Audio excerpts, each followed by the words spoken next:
ಮತ್ತು ಬಸವನಗುಡಿ, ಗಾಂಧಿ ಬಜಾರ್ ಕಡೆ ಎಲ್ಲ ಹೋದರೆ ಈ ಥರ ಅಂಗಡಿಗಳನ್ನ ನಿಮ್ಗೆ ನೋಡೋಕ್ಕೆ ಸಿಗುತ್ತೆ. ನೋಡಿ ಗೈಸ್, ನಿಮ್ಮ ಮುಂದೆ ಕಾಣ್ತಾ ಇದೆಯಲ್ಲ, ಇದು ಬಂದು ಮಾಸ್ಕ್, ಮಸೀದಿ ಅಂತ ಏನು ಕರಿತೀವಲ್ವ, ಅದು ಅನ್ಲೋಡ್ ಮಾಡ್ತಾ ಇದ್ದಾರೆ ದಾಳಿಂಬೆ ಹಣ್ಣು. ನಮಸ್ಕಾರ ಎಲ್ರಿಗೂ, ಮತ್ತೊಮ್ಮೆ welcome back to my YouTube channel. ಈಗ ಮಧ್ಯಾಹ್ನ 12 ಗಂಟೆ. ನಾನು ಲೇಟಾಗಿ ಎತ್ತಿದ್ದೀನಿ ಇವತ್ತು ವೀಕೆಂಡ್, ಸೊ ಅದಕ್ಕೆ ಎಷ್ಟೊತ್ತಿಗೆ ಎದುರು ನಡೆಯುತ್ತೆ.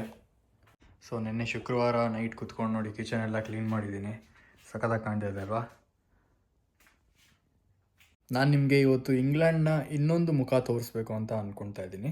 ಅಂದರೆ ನಿಮಗೆ ಎಲ್ಲರಿಗೂ ಈ ವೆಸ್ಟರ್ನ್ ಕಂಟ್ರೀಸ್ ಅಥವಾ ಇಂಗ್ಲೆಂಡ್, US ಯಾವುದೇ ವೆಸ್ಟರ್ನ್ ಕಂಟ್ರೀಸ್ ಆಗಲಿ, ಹೆಸರು ನೆನೆಸ್ಕೊಂಡಿದ ತಕ್ಷಣ ನಿಮಗೆ ಒಂದು ಪಾಶ್ ಏರಿಯಾ, ಒಂದು ನೀಟಾಗಿರೋ ಏರಿಯಾ, ಒಂದು ಕ್ಲಾಸ್ ಆಗಿರೋ ಏರಿಯಾ, ಆ ಥರನೇ ಒಂದು ಮೈಂಡಲ್ಲಿ ಬರುತ್ತೆ. ಮೂವೀಸಲ್ಲೆಲ್ಲ ಅದೇ ತೋರಿಸ್ತಾರೆ.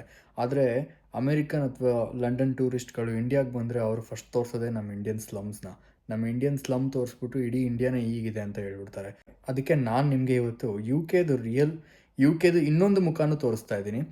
ಎಲ್ಲರೂ ಅಂದ್ಕೊಂಡ ಹಾಗೆ UK ಅಥವಾ ಬೇರೆ ಯಾವುದೇ ವೆಸ್ಟರ್ನ್ ಕಂಟ್ರೀಸ್ ಆಗಲಿ ಎಲ್ಲನೂ ಒಂದೇ ಥರ ಇರಲ್ಲ.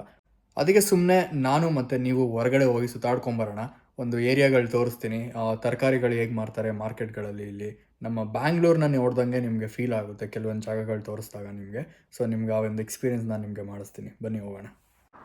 ನೋಡಿ ಗೈಸ್, ನಿಮ್ಮ ಮುಂದೆ ಕಾಣ್ತಾ ಇದೆಯಲ್ಲ, ಇದು ಬಂದು ಮಾಸ್ಕ್, ಮಸೀದಿ ಅಂತ ಏನು ಕರಿತೀವಲ್ವ, ಅದು ನೋಡಿ. ಇದೆಯೋ ಇಲ್ಲೋ ಅನ್ನೋ ಹಾಗಿದೆ. ಇಲ್ಲಿ UK ಸುಮಾರು ಕಡೆ ಮಾಸ್ಕ್ಗಳಿದ್ದಾವೆ, ಅದರಲ್ಲಿ ಇದು ಒಂದು ಅಂತ ಅಂದ್ಕೊಳ್ಳಿ.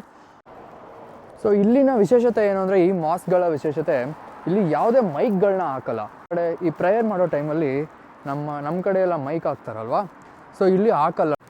ನನ್ನ ಪ್ರಕಾರ ಗೌರ್ಮೆಂಟ್ ಅದಕ್ಕೆ ಪರ್ಮಿಷನ್ ಕೊಟ್ಟಿಲ್ಲ ಅಂತ ಕಾಣುತ್ತೆ. ಅದಕ್ಕೋಸ್ಕರ ಯಾವುದೇ ಮೈಕ್ಗಳನ್ನ ಬಳಸಲ್ಲ. ಮತ್ತು ಈ ಮಾಸ್ಕ್ ಇಲ್ಲಿ ಇದೆಯೋ ಇಲ್ಲೋ ಅನ್ನೋ ಥರ ಇದೆ.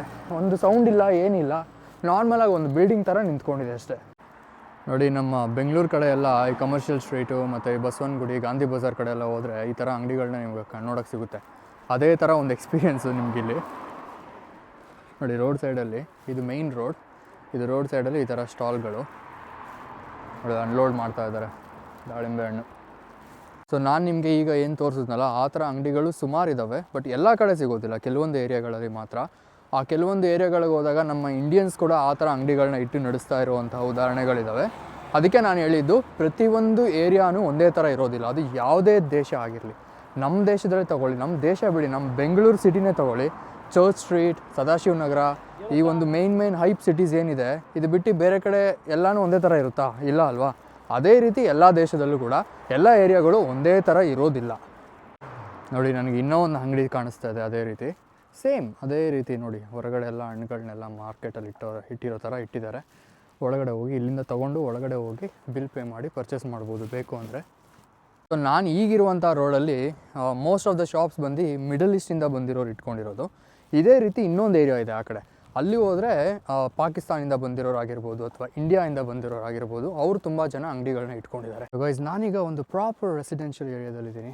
ನೋಡಿ, ಅಲ್ಲಿಗೂ ಇಲ್ಲಿಗೂ ವ್ಯತ್ಯಾಸ ಇಷ್ಟೇ. ನೋಡಿ, ಈ ಏರಿಯಾ ಎಷ್ಟು ಸೈಲೆಂಟಾಗಿ, ಎಷ್ಟು ನೀಟಾಗಿ ಮೇಂಟೈನ್ ಮಾಡಿದ್ದಾರೆ ಅಲ್ವಾ? ಸೊ ಈ ಏರಿಯಾಗಳನ್ನ ನಾನು ಮಾತ್ರ ತೋರಿಸಿ ನಿಮಗೆ ವಿಡಿಯೋ ಮಾಡಿದ್ರೆ ನಿಮ್ಗೆ ಏನು ಅನಿಸುತ್ತೆ ಹೇಳಿ? ಇಡೀ UK ಇದೇ ರೀತಿ ಇದೆ. ಸೊ ನೋಡಿ, ನಿಮಗೆ ಗೊತ್ತಾಗ್ತಾ ಇದೆ ನಾನು ಮೊದಲು ತೋರಿಸಿದಂಥ ಜಾಗಗಳಿಗೂ ಈಗ ತೋರಿಸ್ತಾ ಇರೋ ಜಾಗಕ್ಕೂ ಎಷ್ಟು ವ್ಯತ್ಯಾಸ ಇದೆ ಅಂತ.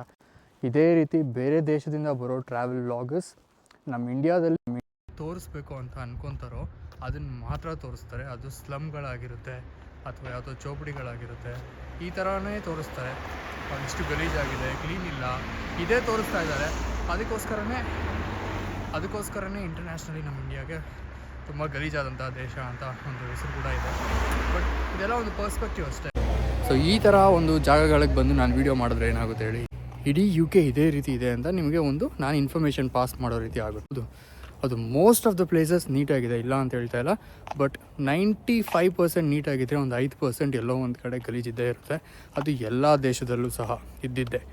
ನೋಡಿ ಸೆಂಟರಲ್ಲಿ ನಿಂತ್ಕೊಂಡು ಈ ಒಂದು ಡೆವಲಪ್ಮೆಂಟ್ ತೋರಿಸ್ತೀನಿ ನಿಮಗೆ ಹೇಗಿದೆ ಅಂತ, ನಿಮಗೊಂದು ಐಡಿಯಾ ಬರುತ್ತೆ.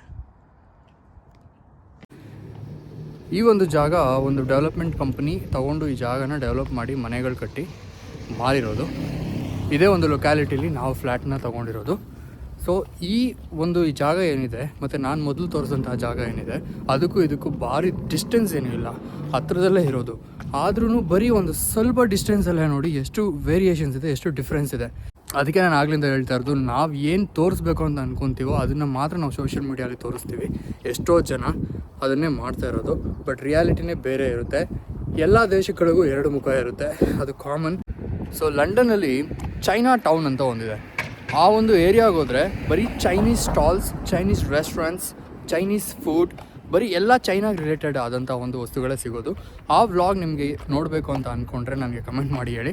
ನಾನು ಆದಷ್ಟು ಬೇಗ ಚೈನಾ ಟೌನ್ಗೆ ಹೋಗಿ, ಅದು ಲಂಡನಲ್ಲಿದೆ, ಚೈನಾ ಟೌನ್ಗೆ ಹೋಗಿ ಅಲ್ಲಿನ ವ್ಲಾಗ್ ಮಾಡಿ ಅಲ್ಲಿನ ಎಕ್ಸ್ಪೀರಿಯೆನ್ಸ್ ನಿಮಗೆ ಶೇರ್ ಮಾಡೋಕ್ಕೆ ಪ್ರಯತ್ನ ಪಡ್ತೀನಿ. ಅದು ಒಂದೇ ಒಂದು ಭಾಗನ ತೋರಿಸಿ ಒಂದು ದೇಶದ್ದು ಇಡೀ ದೇಶನೇ ಈ ರೀತಿ ಇದೆ ಅಂತ ಹೇಳೋದು ತುಂಬ ತಪ್ಪು ಅಂತ ನನ್ನ ಒಂದು ಭಾವನೆ.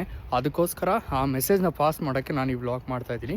ಎಲ್ಲರಿಗೂ ಈ ವ್ಲಾಗ್ ಇಷ್ಟ ಆಗಿದೆ ಅಂತ ಅಂದ್ಕೊಳ್ತಾ ಇದ್ದೀನಿ. ಇಷ್ಟ ಆಗಿದ್ದರೆ ಸಬ್ಸ್ಕ್ರೈಬ್ ಮಾಡೋದನ್ನ ಮರಿಬೇಡಿ. ಮತ್ತೆ ಸಿಗೋಣ ಮುಂದಿನ ವ್ಲಾಗಲ್ಲಿ. ಅಲ್ಲಿವರೆಗೂ ಸ್ಟೇ ಟ್ಯೂನ್ಡ್. Good night.